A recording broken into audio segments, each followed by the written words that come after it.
Deus nessa noite para os meus irmãos. Quem achou diz amém. Ouvistes que foi dito: amarás o teu próximo e odiarás o teu inimigo. Eu, porém, vos digo: amai a vossos inimigos, bendizei os que vos maldizem, fazei bem aos que vos odeiam, e orai pelos que vos maltratam e vos perseguem, para que sejais filhos do Pai que estais nos céus, porque faz que o seu sol se levante sobre maus e bons, e a chuva desça sobre justos e injustos. Pois se amardes os que vos amam, que galardão tereis? Não fazem os publicanos também o mesmo? E se saudardes unicamente os vossos irmãos, que fazeis demais? Não fazem os publicanos também assim? Sede vós, pois, perfeitos, como é perfeito o vosso Pai que está nos céus. Meus irmãos, o objetivo dessa palavra é discorrer um pouco sobre a lei do amor. E quando nós falamos sobre amor, nós vamos perceber que este é designado por alguns estudiosos em pelo menos 3 dimensões.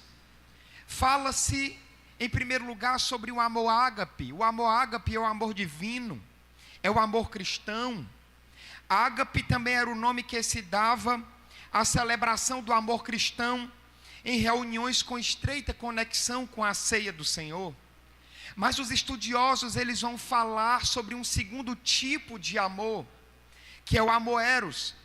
E o amor eros, ele é originado da figura de um deus grego, o deus do amor. E esse tipo de amor, o amor eros, ele é aplicado em relação de um homem e de uma mulher na perspectiva conjugal. Mas os estudiosos bíblicos, vão falar sobre um terceiro tipo de amor. Falar sobre um terceiro conceito de amor, que é o amor filéu. E o amor filéu, ele significa mostrar afeição. Na verdade, filéu é uma palavra derivada da palavra filia, que tem significado de amizade, que tem significado de beijo, que tem significado de um sinal ou uma manifestação de amor. Na verdade, é o amor filéu que aparece nos evangelhos segundo escreveu Mateus e João, no sentido da manifestação do amor fraternal, do amor entre os irmãos. No entanto, meus irmãos, até o presente momento nós estamos falando apenas do amor de forma conceitual.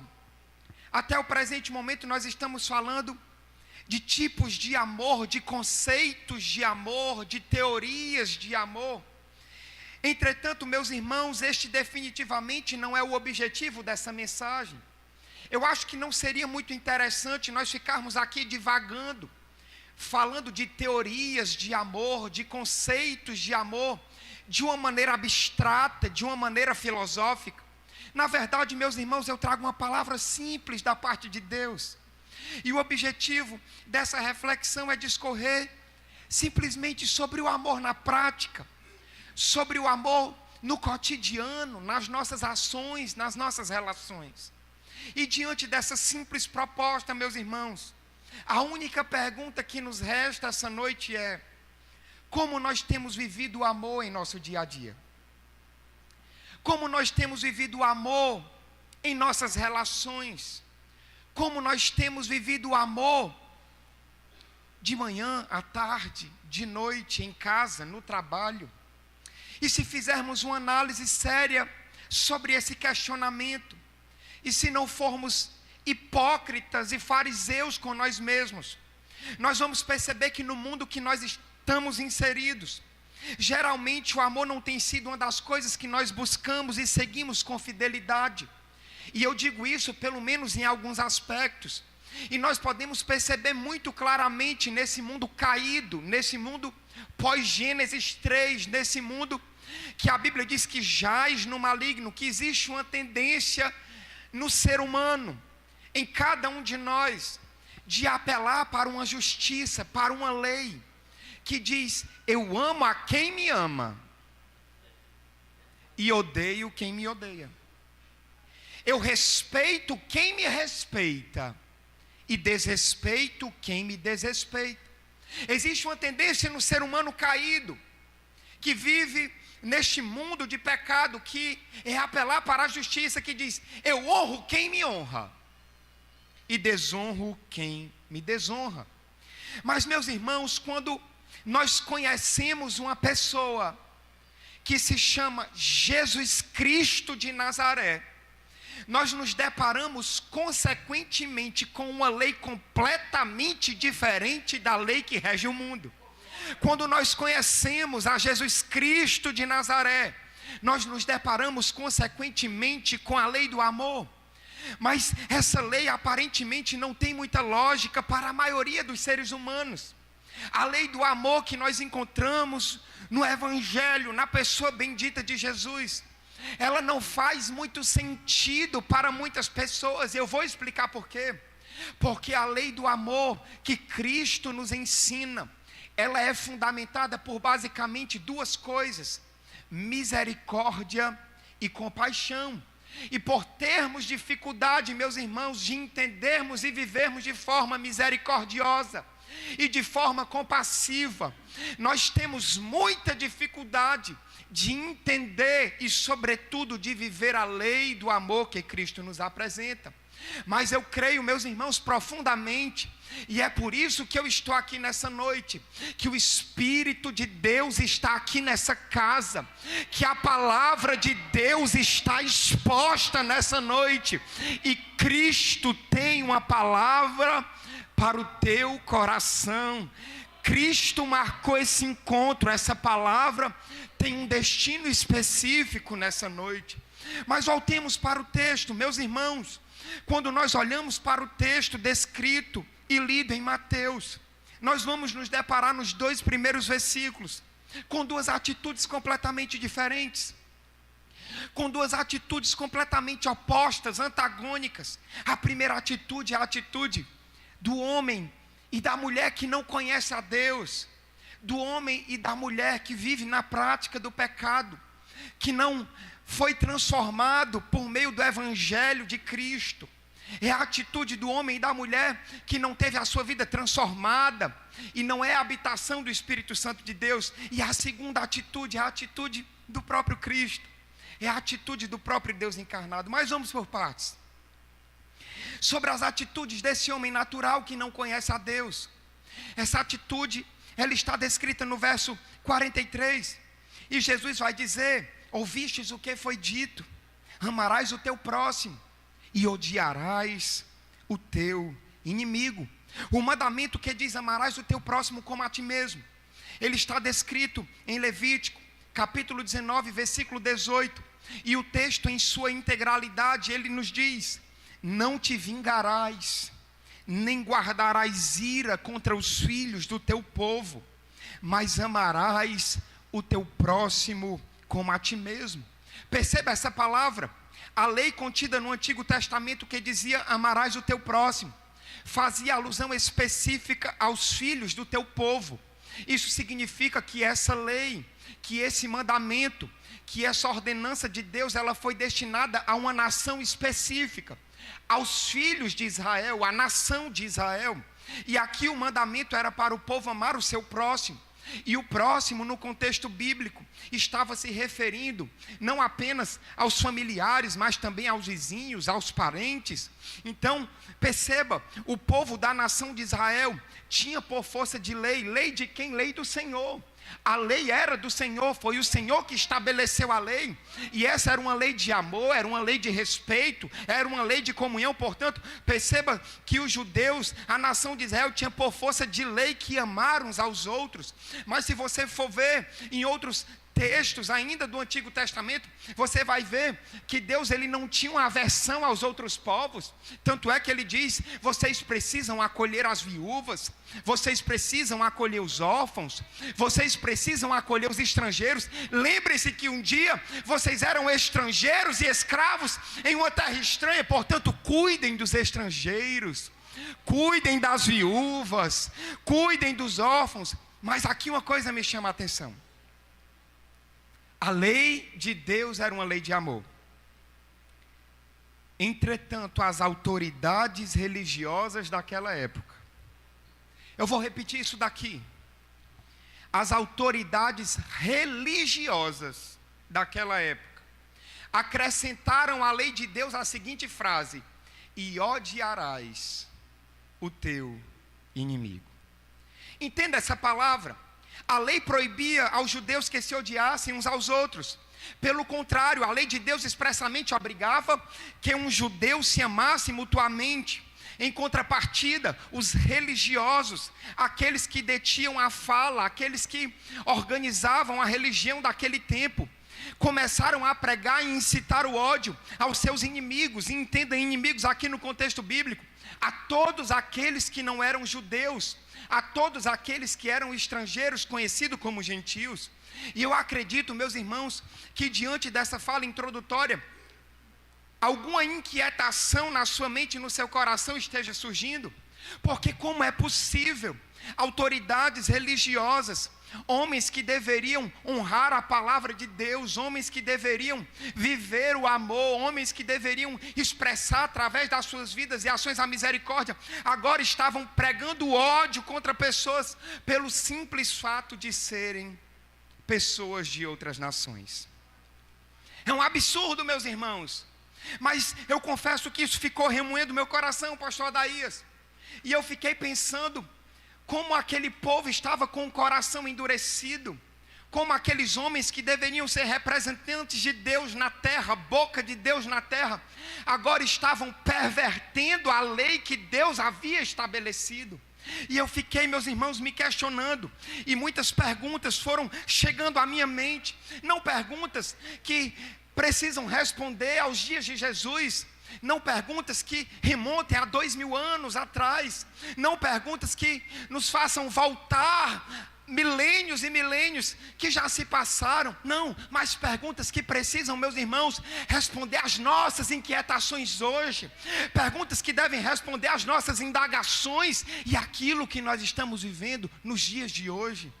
E eu fiquei pensando sobre isso, e a pergunta que ficou martelando na minha mente foi: quem são os religiosos de hoje? Meus irmãos, eu confesso que na minha análise, e essa é uma percepção minha, os religiosos de hoje somos nós. Ou se não somos nós, muitos de nós agimos da mesma maneira que as autoridades religiosas daquele tempo. E é interessante que hoje, talvez com essa palavra exposta, nós estamos nos dizendo, é um absurdo as autoridades religiosas estarem incitando ódio por pessoas de outras nações. Isso é um absurdo. Mas talvez, meus irmãos, nós estejamos tapando os nossos próprios olhos, porque achamos um absurdo o fato dos religiosos judaicos terem uma atitude de ódio pelos estrangeiros, mas esquecemos que muitas vezes, dentro das nossas próprias igrejas, existem pessoas que não suportam umas às outras. Às vezes achamos um absurdo o fato dos religiosos judaicos terem ódio de estrangeiros, mas esquecemos que muitas vezes, dentro das nossas igrejas, existem pessoas que não se falam, pessoas que não se suportam, pessoas que trabalham umas contra as outras, pessoas que são falsas, mentirosas, caluniadoras. Achamos um absurdo o fato das autoridades religiosas terem ódio de estrangeiros, mas esquecemos que muitas vezes existem irmãos dentro da igreja que trabalham uns contra os outros, se alegram com a queda do outro, irmão que não perdoa, irmão que não tem compaixão, irmão que não estende a mão, irmão que não tem a capacidade de amar quem senta às vezes no mesmo conjunto.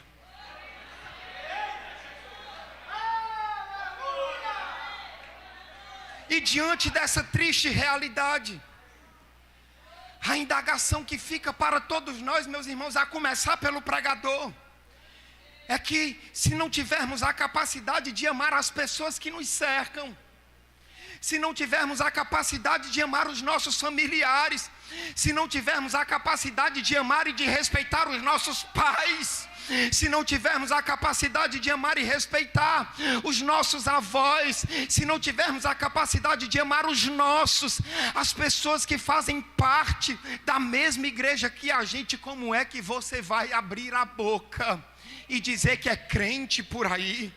Como é que você vai abrir a boca e dizer que você é um imitador de Cristo? Como é que você vai abrir a boca?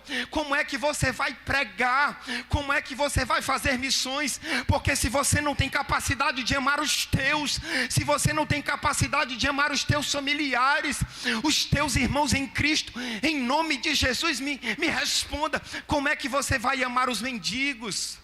Como é que você vai amar os doentes? Como é que você vai amar os necessitados, as prostitutas, os homossexuais, os drogados, os viciados, as viúvas e os órfãos que estão perecendo nessa cidade? Eu me lembro de um exemplo, o exemplo do pastor e da prostituta. A história conta que existia um pastor de uma pequena cidade do interior. Ele ficava na igreja até 7 da noite. Quando acabava o expediente, ele ia para casa, ele ia a pé, a cidade realmente era pequena. Mas no caminho, no percurso para a sua casa, ele passava em uma rua que era repleta de casas de prostituição. E quando ele estava passando em frente à maior casa de prostituição, uma prostituta o reconheceu e correu dizendo: pastor, graças a Deus o senhor apareceu. Eu reconheço que o Senhor é um homem de Deus. Eu reconheço que o Espírito Santo de Deus é sobre a sua vida. Pelo amor de Deus, nos acuda, nos socorra.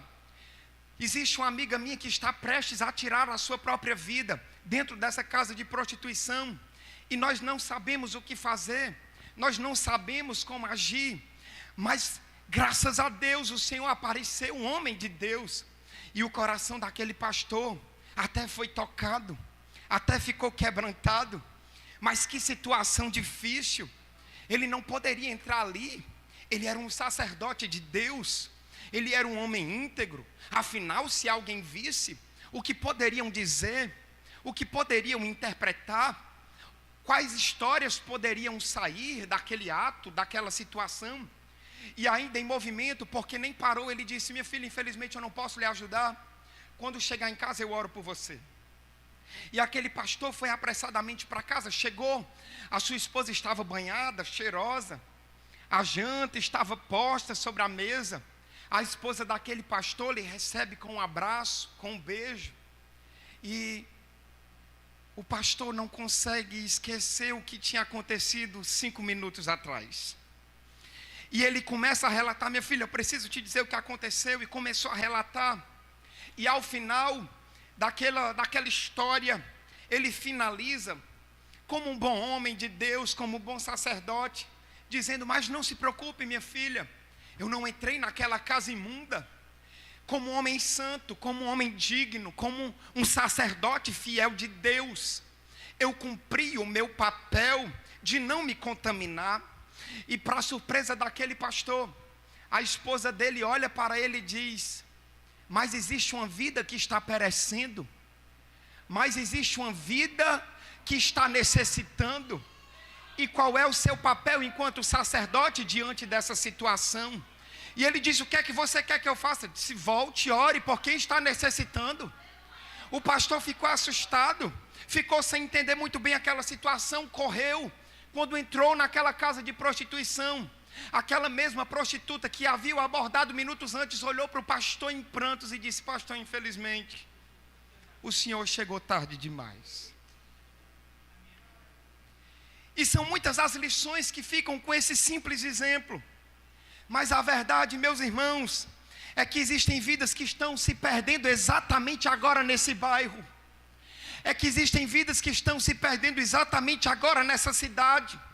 Quando muitas vezes nós estamos preocupados apenas com a nossa opinião, com apenas o nosso status, o que as pessoas podem achar e pensar sobre nós. A verdade é que existem pessoas que estão caminhando a passos largos para o inferno nesse bairro, enquanto muitas vezes nós estamos preocupados apenas em colocar a melhor roupa, o melhor perfume, quem sabe um sapato brilhoso, e vir para a casa de Deus, levantar as mãos e fingir que tudo está bem. Às vezes, meus irmãos, o circo está pegando fogo, pessoas estão morrendo em nossa vizinhança, vidas estão perecendo, mas nós estamos preocupados apenas em não nos contaminar, em não andar, a não falar com essas pessoas. Mas a verdade é que existem vidas que estão caminhando para o inferno, e quantas já foram, e nós não estamos nos importando com elas, porque na verdade, às vezes até falamos e pregamos que nos importamos, mas as nossas ações nos mostram que não amamos essas pessoas. Nós não damos o valor que elas merecem. Mas não esqueça do exemplo que Jesus deu do doutor da lei, que está descrito em Lucas 10. O texto bíblico diz: descia um homem de Jerusalém para Jericó, caiu nas mãos dos salteadores, os quais os despojaram, e espancando se retiraram, deixando meio morto. E a Bíblia vai dizer que ali passou um sacerdote que talvez estivesse vestido como um tal, um sacerdote que talvez estivesse com a Torá debaixo do ombro, um sacerdote que talvez tivesse saído, ou então estivesse indo para o templo. Mas diante daquela cena, diante daquele homem que estava perecendo, diante daquele homem que estava jogado, aquele sacerdote não teve a capacidade de amá-lo, de acolhê-lo, de servi-lo. Mas ainda há esperança. Vai passar um levita, talvez um levita que fosse o primeiro a chegar na casa de Deus, aquele que entoava louvores a Deus, mas quando foi na hora de amar, quando foi na hora de acolher, quando foi na hora de servir, também não teve compaixão. E a Bíblia vai dizer, o próprio Cristo vai dizer, que ali passou um samaritano. Sabe quem é o samaritano? Se você estudar um pouco o período interbíblico, você vai perceber, era aquele judeu que, por conta daquela situação histórica, foi se envolvendo com outros povos, portanto não era um judeu puro. E o judeu, como um bom judeu, não poderia se envolver com o samaritano, porque ele era uma espécie de homem ou de mulher desqualificado. Ele era aquele que as autoridades religiosas diziam que os judeus deveriam odiar, que os judeus deveriam repelir, que os judeus deveriam ignorar. É por isso que quando um judeu ia do sul para o norte, ou do norte para o sul, às vezes ele fazia um percurso muito grande só para não passar por Samaria, para evitar os samaritanos. Pois é, mas foi esse homem ignorado pelas autoridades, foi esse homem que não era um judeu puro, foi um samaritano que teve a capacidade de amar, de acolher e de servir aquele que estava caído. E Jesus diz: qual pois desses três, doutor da lei, te parece que foi o próximo daquele que caiu nas mãos dos salteadores? E o doutor da lei disse: o que usou de misericórdia para com ele. Disse, pois, Jesus: vai e faz da mesma maneira. Sabe o que é que eu aprendo aqui, meus irmãos? Não adianta ser sacerdote de Deus se não ama como Deus ama. Não adianta ser levita na casa de Deus se não ama como Ele ama.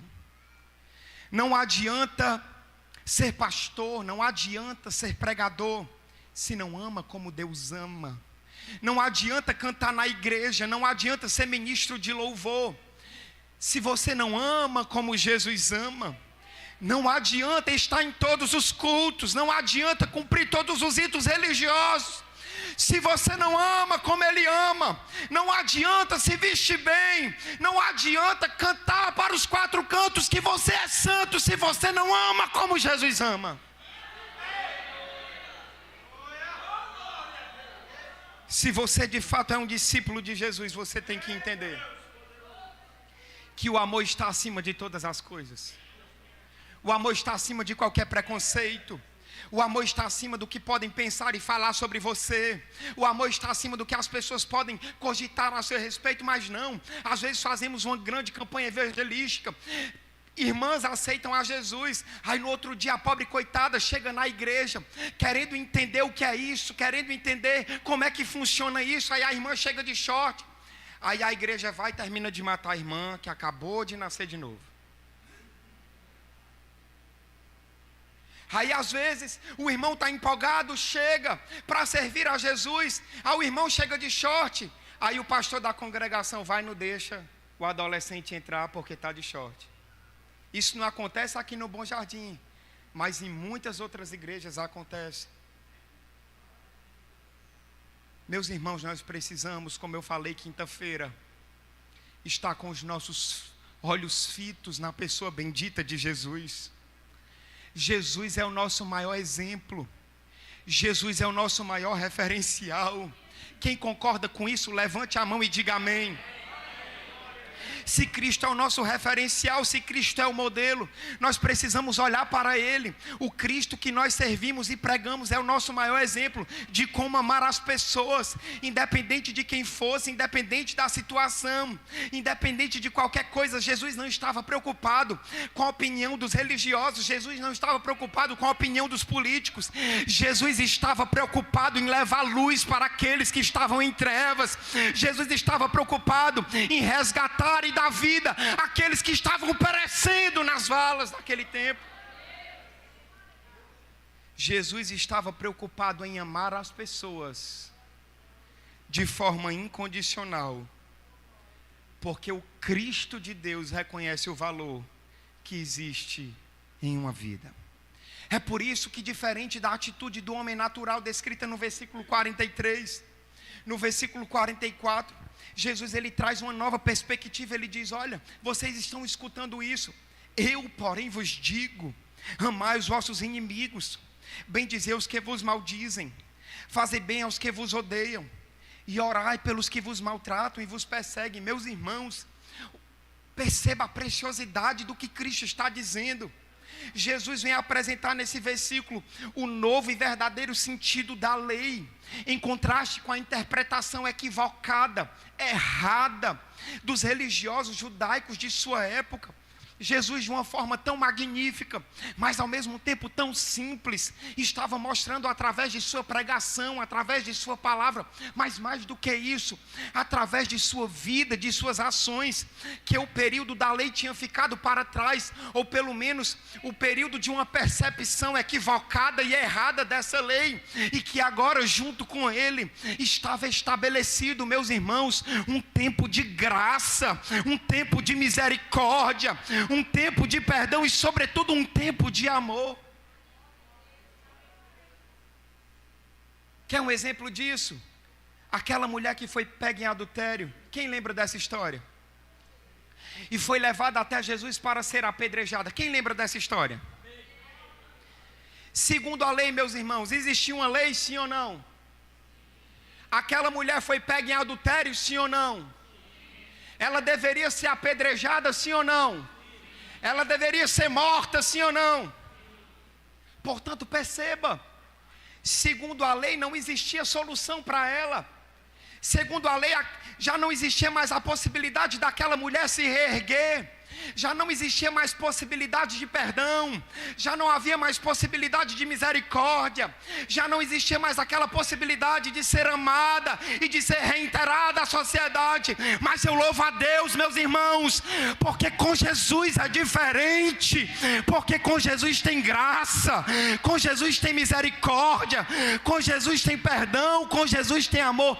Talvez estejam te condenando, talvez estejam te massacrando, talvez não queiram mais te receber, talvez não queiram mais frequentar a tua casa, mas saiba que Deus te ama, Deus te perdoa, Deus te restaura, Deus te ama e te dá o real valor que você tem. Escute aqui, sabe o que foi que aconteceu com aquela mulher que foi perdoada? Aquela mulher se tornou uma das mais fiéis seguidoras de Jesus.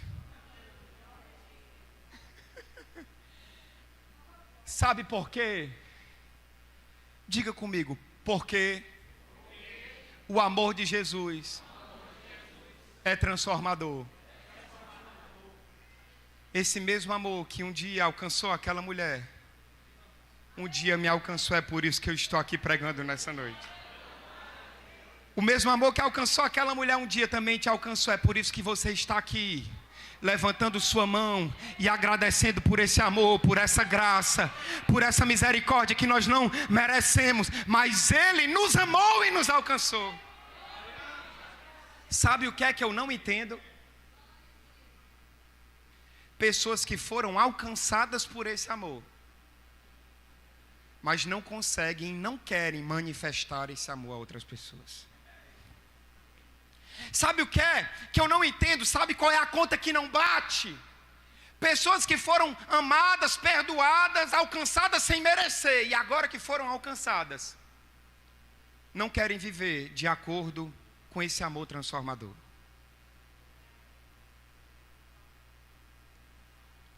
Eu disse no começo dessa palavra que o Espírito Santo de Deus estava aqui. Eu disse no começo dessa palavra que existia um confronto do próprio Cristo para cada um que está aqui nessa noite, a começar pelo pregador. Pois é. Pois se você sabe que esse amor é transformador, se você foi transformado por esse amor, saiba que você é um agente de transformação por meio desse amor. A partir de hoje, quando você sair dessa rua e estiver saindo para a sua casa, quando você estiver transitando nesse bairro e você se deparar com um mendigo caído na rua, quando você se deparar com uma prostituta, quando você se deparar com um travesti, quando você se deparar com alguém que pecou e que faz parte da igreja, quando você se deparar com um drogado, em nome de Jesus, não queira terminar de matá-lo, porque ele já está na sarjeta, ele já está em uma situação complicada, ele já não tem mais esperança no seu coração. Quando você se deparar com uma pessoa dessa, se lembre, o amor de Cristo é transformador. Eu não sou melhor do que essa pessoa, mas pela graça de Deus eu estou de pé.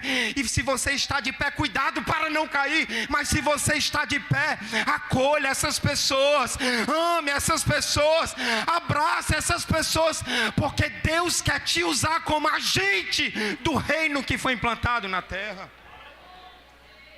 O desafio é simples, meus irmãos. Faça o que Ele fez. Ame como Ele ama. Acolhe como Ele te acolheu. Sirva como Ele te serviu. Até porque está descrito em Lucas capítulo 6, versículo 32. E se amardes os que vos amam, que recompensa tereis? Também os pecadores amam os que os amam. E se fizerdes bem aos que vos fazem bem, que recompensa terei? Também os pecadores fazem isso. Versículo de número 36. Sede, pois, misericordiosos, como também vosso Pai é misericordioso. Meus irmãos, essa palavra é tão simples, essa palavra é tão basilar, mas ao mesmo tempo ela é profunda, porque ela parte do próprio trono de Deus. O que Jesus está dizendo, meus irmãos, nessa noite para a sua igreja, é que viver o verdadeiro cristianismo, viver a lei do amor, é um desafio para homens e mulheres que foram transformados da sua condição natural para o desafio do Espírito e viver esse amor. Meus irmãos, é o verdadeiro teste de um caráter de um homem e de uma mulher que de fato foi transformado e renovado por Jesus através da sua lei.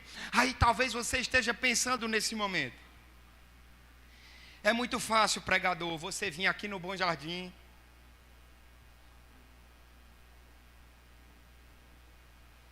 você sai lá do Montese para vir aqui querer pregar, exortar. O que é que um menino rei desse quer pregando aqui? Pois é. Talvez você esteja aí pensando: pregador, pode pregar aí, amanhã vem pregar de novo. Próximo sábado tem vigília, prega na vigília, pode pregar o quanto quiser, mas eu não perdoo aquele amaldiçoado, mas eu não perdoo aquela mulher, mas eu não perdoo, sabe por quê, pregador? Porque eu sei o que eu passei, eu sei das minhas feridas, eu sei dos meus traumas, eu sei das minhas mágoas. Pois é. Quem sou eu para te convencer de alguma coisa? A minha esperança é que o Espírito Santo de Deus esteja aqui. E eu quero só apresentar aqui umas coisinhas que estão na Bíblia, para te lembrar de umas coisas. Bem simplesinho, beabá hoje, meus irmãos. João 3,16.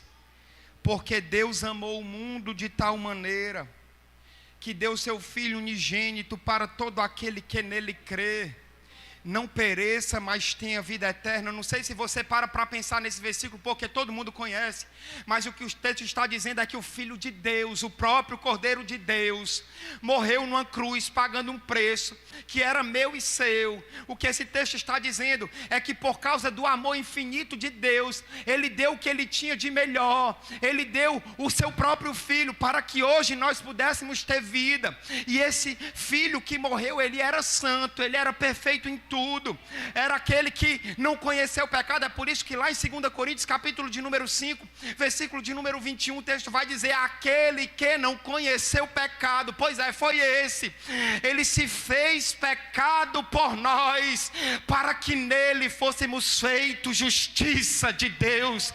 Você acha pouco? Vai para Isaías 53, a partir do versículo 4, verdadeiramente ele tomou sobre si as nossas enfermidades, eram nossas, não eram deles, e as nossas dores levou sobre si, e nós o reputamos por aflito, ferido de Deus e oprimido, mas ele foi ferido pelas nossas transgressões e moído pelas nossas iniquidades.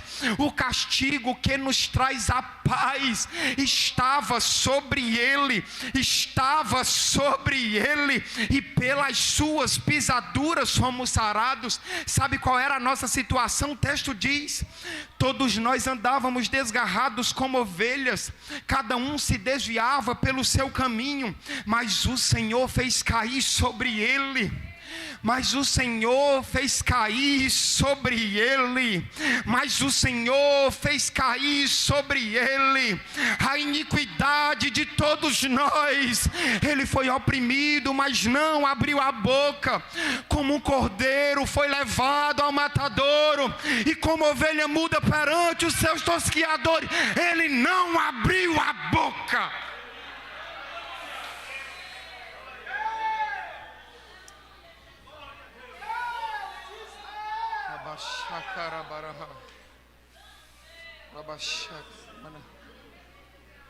Você merecia esse amor? Você merecia esse amor? Você merecia esse amor? Pense aí 10 segundos. Você merecia esse amor? Pois é. Será que eu e você, como servos de Deus, será que eu e você, como imitadores de Cristo, depois de termos sido alcançados pelo infinito amor de Deus, depois de experimentarmos esse amor, depois de experimentarmos essa graça, esse perdão, depois de experimentarmos todos os dias, porque se renovam a cada manhã das misericórdias de Deus em nossas vidas, nós podemos dizer que existem pessoas que não merecem o nosso amor, que pessoas que não merecem o nosso perdão e a nossa misericórdia. Deixa eu te lembrar uma coisa nessa noite: Ele te amou quando você estava caído, Ele te amou quando você estava condenado, Ele te amou quando você estava imundo, Ele te amou quando pesava sobre a sua vida uma condenação que você jamais poderia pagar. Deixa eu te lembrar aqui uma coisa: você só está aqui porque Ele te ama de forma incondicional. Você só está aqui porque Jesus Cristo morreu por você. Mas hoje esse Cristo, Ele está dizendo e nos desafiando: viva a minha lei. Viva a minha lei. Mas eu entendo que é um desafio que alcançam apenas aqueles que de fato foram transformados por Jesus. Quem está me escutando, diga amém. Eu vou repetir essa frase: eu acredito que Jesus só está desafiando aqueles que de fato já foram transformados por Ele. Não esqueça que nós estamos diante do Sermão do Monte. John Stott, um dos maiores teólogos do século XX, dizem que diante dos ensinos de Jesus no Sermão do Monte, surgem dois grupos de pessoas. Quantos grupos? Um grupo que olha para os ensinamentos de Cristo e diz: é impossível viver isso.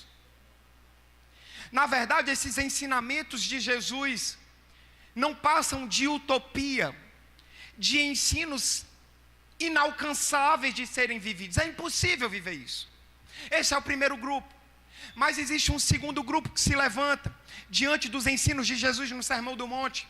É um grupo que olha e diz: eu posso facilmente viver todos esses ensinamentos com o meu intelecto, com a minha força de vontade. E é interessante que John Stott chega a uma conclusão e ele diz: os dois grupos, aqueles que dizem que esses ensinamentos são inalcançáveis, e o segundo grupo que diz que pode viver e pode realizar tudo o que Jesus ensinou de forma humana, de forma intelectual, John Stott diz: esses dois grupos estão completamente equivocados. Esses dois grupos estão completamente errados.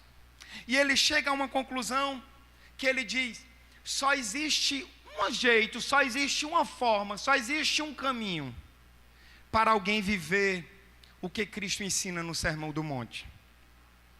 Só existe um caminho: se você nascer de novo.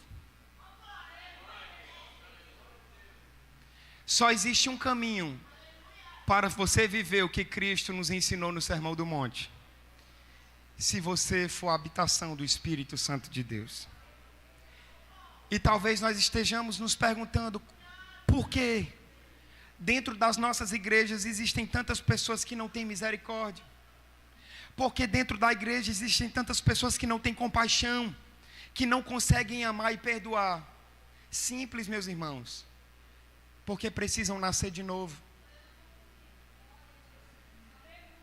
Precisam nascer de novo.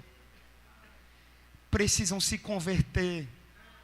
Precisam aceitar a Jesus. Precisam deixar o eu de lado. Precisam deixar a sua vontade de lado e dizer: Senhor, que seja feita a tua vontade. Venha o teu reino, seja feita a tua vontade. Espírito Santo, eu não posso, mas tu pode. Espírito Santo, eu não consigo, pois comece a trabalhar na minha vida, porque eu preciso mudar, eu preciso crescer em ti, eu preciso me desenvolver em ti, eu preciso viver e alcançar a estatura de varão perfeito.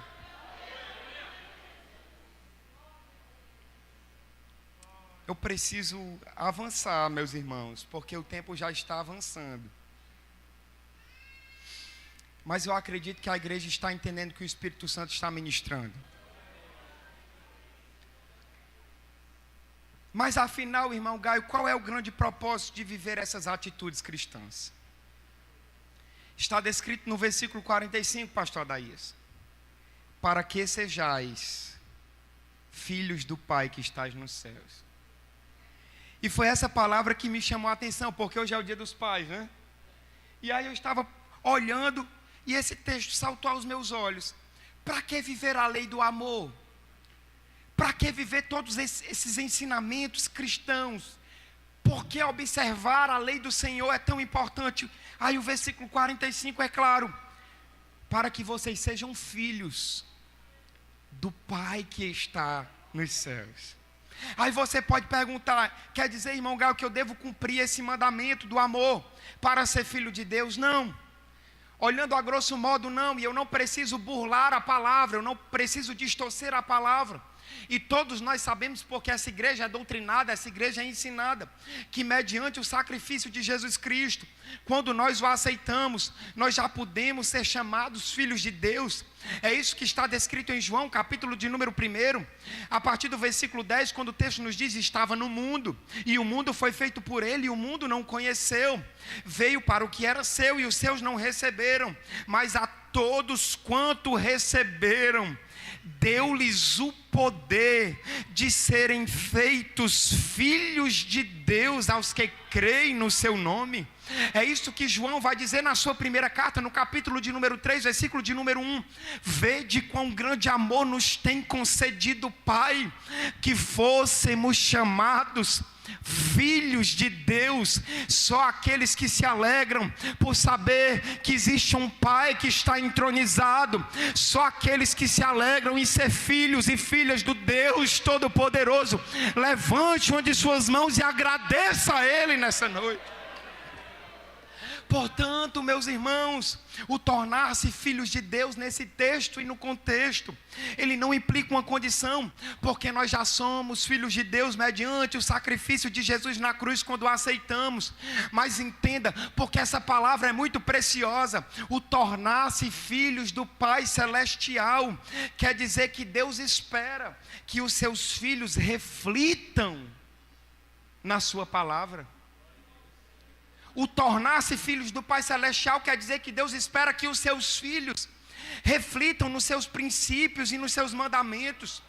O que Deus espera, meus irmãos, é que você honre com a sua vida os princípios da palavra, a lei do amor. O que Deus espera de nós é que nós honremos a relação filial que nós temos com Ele. O objetivo é o mundo olhar para você e dizer verdadeiramente: esse homem foi transformado.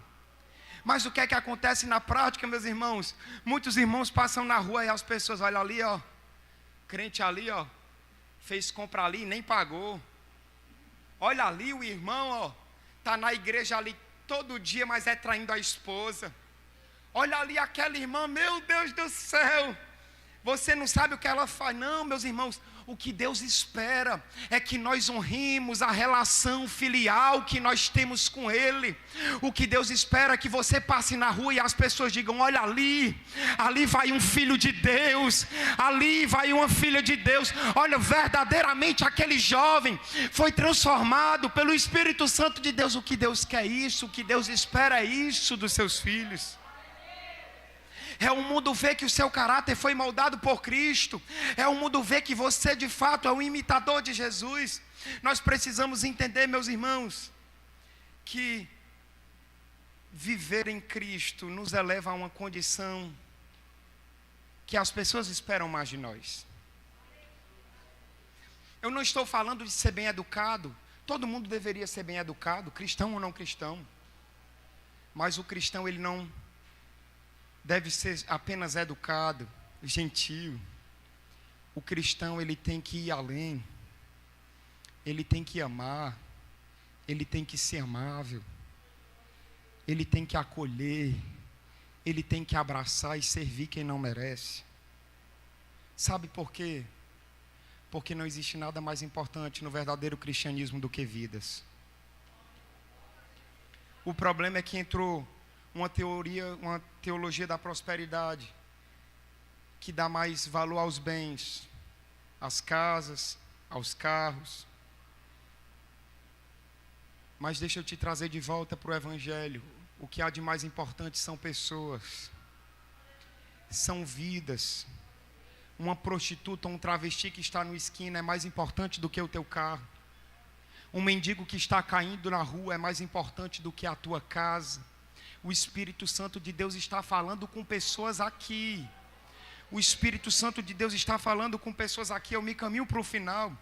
Mateus 22, 34. E os fariseus, ouvindo o que ele fizera emudecer os saduceus, reuniram-se no mesmo lugar. E um deles, doutor da lei, o interrogou para experimentar, dizendo: mestre, qual é o maior mandamento? E Jesus respondeu: amarás o Senhor teu Deus de todo o teu coração, de toda a tua alma, de todo o teu pensamento. Este é o primeiro e grande mandamento, mas existe um segundo semelhante a este, que amarás o teu próximo como a ti mesmo. Destes dois mandamentos dependem toda a lei e os profetas. Repita comigo, eu estou terminando. O maior mandamento é o amor. 1 João capítulo de número 2, versículo 2 a 5, ele é a propiciação pelos nossos pecados, e não somente pelos nossos, mas também pelos de todo mundo. E nisto sabemos que o conhecemos, se guardarmos os seus. O maior mandamento é o amor. E nisto sabemos que o conhecemos, se guardarmos os seus mandamentos. Aquele que diz, eu os conheço e não os guarda, os mandamentos, é mentiroso, e nele não está a verdade. Mas qualquer que guarda a sua palavra, o amor de Deus está nele, verdadeiramente aperfeiçoado, e nisto conhecemos que estamos nele. Eu finalizo essa reflexão, meus irmãos, apenas reiterando o que eu disse no começo. Esse texto sobre a lei do amor é um desafio diário para todos nós, a começar por esse que vos fala. Deus está querendo aperfeiçoar o seu caráter. Deus está querendo aperfeiçoar o seu caráter. Deus está querendo aperfeiçoar o seu caráter. Deus está querendo aperfeiçoar o seu caráter. Se você realmente quer ser um discípulo de Cristo, se você quer ser um embaixador de Cristo na terra, você precisa viver a lei do Senhor, e a lei aponta para o amor. Eu finalizo lembrando que Paulo escreveu aos Coríntios em sua primeira carta, e aquela igreja era possuidora de todos os dons, de talentos, de ministérios da parte de Deus. Meus irmãos, que preciosidade, uma igreja que possui todos os dons e talentos, ministérios, meus irmãos, que maravilha. Mas é interessante que no capítulo 13, Paulo ele começa a falar no versículo de número 1, ainda que falasse as línguas dos homens e dos anjos, e não tivesse amor, seria como um metal que soa, ou como um sino que tine. E ainda que eu tivesse o dom de profecia, e conhecesse todos os mistérios e toda a ciência, e ainda que eu tivesse toda a fé, de maneira tal que transportasse os montes, e não tivesse amor, nada seria. E ainda que distribuísse toda a minha fortuna para o sustento dos pobres, e ainda que entregasse o meu corpo para ser queimado, e não tivesse amor, nada disso me aproveitaria. E no versículo 13 ele diz, agora pois permanecem a fé, a esperança e o amor, mas desses três o maior deles é o amor. Eu me lembro agora, e finalizo com esse versículo, na última ceia, naquele cenáculo, Jesus teve uma preocupação e transmitiu uma mensagem para os seus discípulos. Ele disse, um novo mandamento vos dou, que vos ameis uns aos outros, como eu amei a vós, que também vós uns aos outros vos ameis. Repita comigo em nome de Jesus. Nisto, mais alto, meus irmãos, nisto todos conhecerão que sois meus discípulos, se vos amardes uns aos outros. Que Deus abençoe a sua igreja, que Deus abençoe essa casa. Saiba, meu irmão, você que nos visita, você é amado. Você é amado por um Deus que é Pai. Você é amado, você pode ser perdoado. Essa casa é a casa do Pai. Que Deus abençoe a sua igreja, que Deus abençoe essa casa em nome de Jesus.